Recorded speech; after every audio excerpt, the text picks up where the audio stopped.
Hi. Well, I wanted to walk you through some of the work that will factor in prominently into your week two post.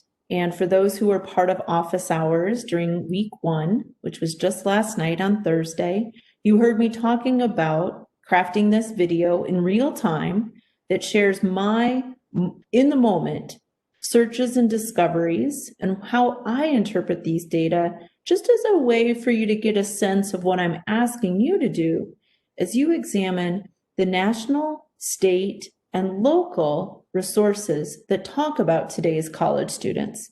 So I'm going to get started by sharing my screen. And the screen I've started with, and this is going to be a series of videos. The first one here is the Lumina Foundation. So Lumina is a very well-known foundation that supports and funds higher education research.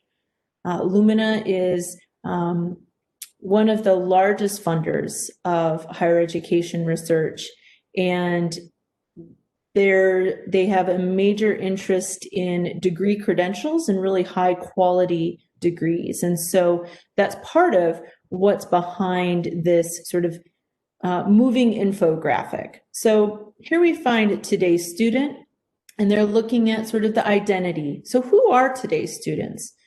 It says here 37% of college students are 25 or older, and 46% are first generation college goers.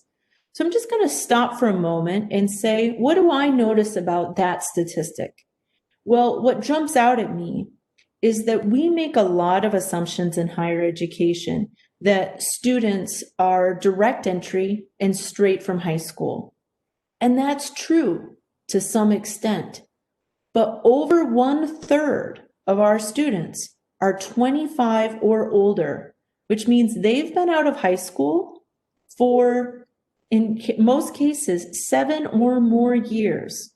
So among our group, a number of you shared that you also were older than average students, meaning you were 25 or older when you continued or returned to complete your bachelor's degree. The other thing I want to point out is that 46% are first generation college goers. Now, this statistic is one that I would say really needs to be sort of the onion peeled back, because first generation is a term used a lot in higher education research. And it typically means the first in your family to attend post-secondary education.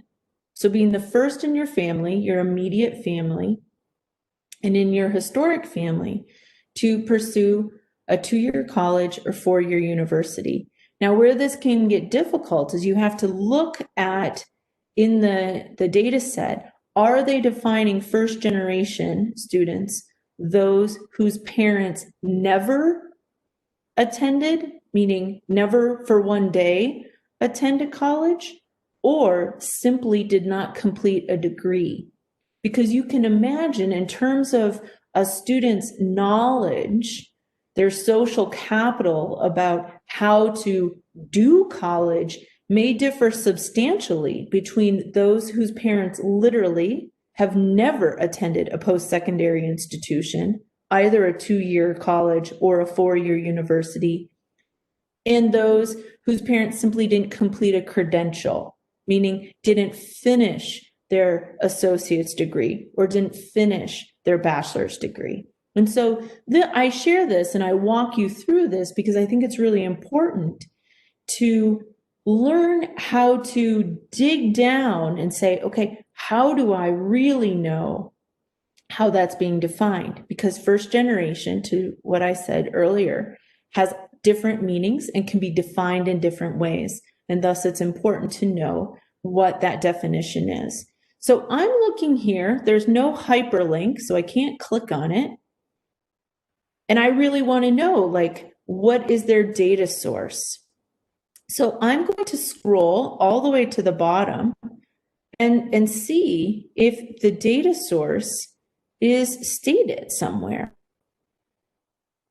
Like, where do these statistics on college debt. 68% of bachelor's earners graduate with some student loan debt, on average 30,100.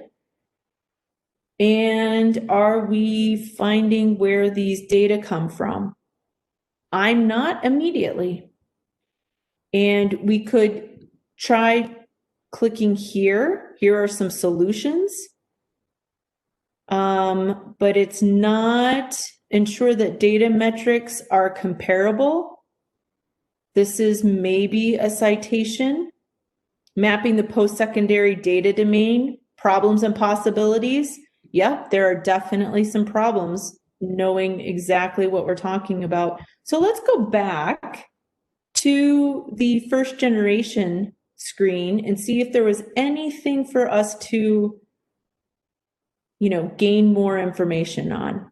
And I'm not seeing a next button.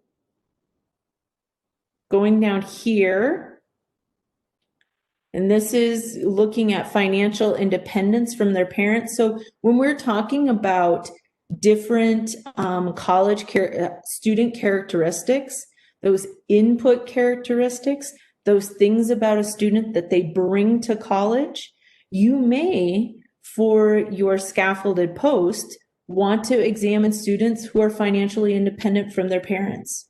Or maybe you're interested in veteran students. What I said earlier, you might be interested in students who are 25 years or older, or maybe you're interested in first generation college students. You may want to dive into different race and ethnicities of students of color, students who are immigrants. All of these are the kinds of student characteristics, the input characteristics that a student brings with them to college that might be of interest to you as you engage in the scaffolded posts. You might want to examine students who are homeless, who are food insecure. There is a whole new movement in the last 5 years, #RealCollege, that looks at homelessness and food insecurity. You might be interested in students from different social classes, so in socioeconomic status. That might be an input characteristic of interest. So I just wanted to walk you through this Lumina Foundation and hear me in real time, seeing how I'm interpreting and making sense of these different data. My critique on this webpage, while I find this to be a really captivating visual demonstration, as a researcher, I'm troubled that there isn't an asterisk or someplace clear where I can find where these data come from, where these summary statistics are being drawn from and presented in this very captivating way. Because what you will see in a moment when we turn to the federal level data is that the presentation is not nearly as visually intriguing. There are fewer photos and quotes, icons and images. There will certainly be far fewer videos.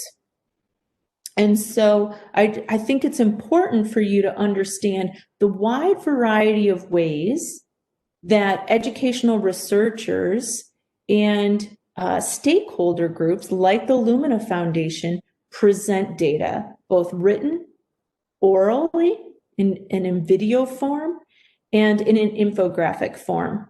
And it will give you some ideas as to how you might want to present the findings you have as you do your scaffolded posts around aspiration and expectation development, enrollment patterns based on your student characteristic of interest, the students' transition experiences and first year experience, and then their broader experiences and how those relate to outcomes.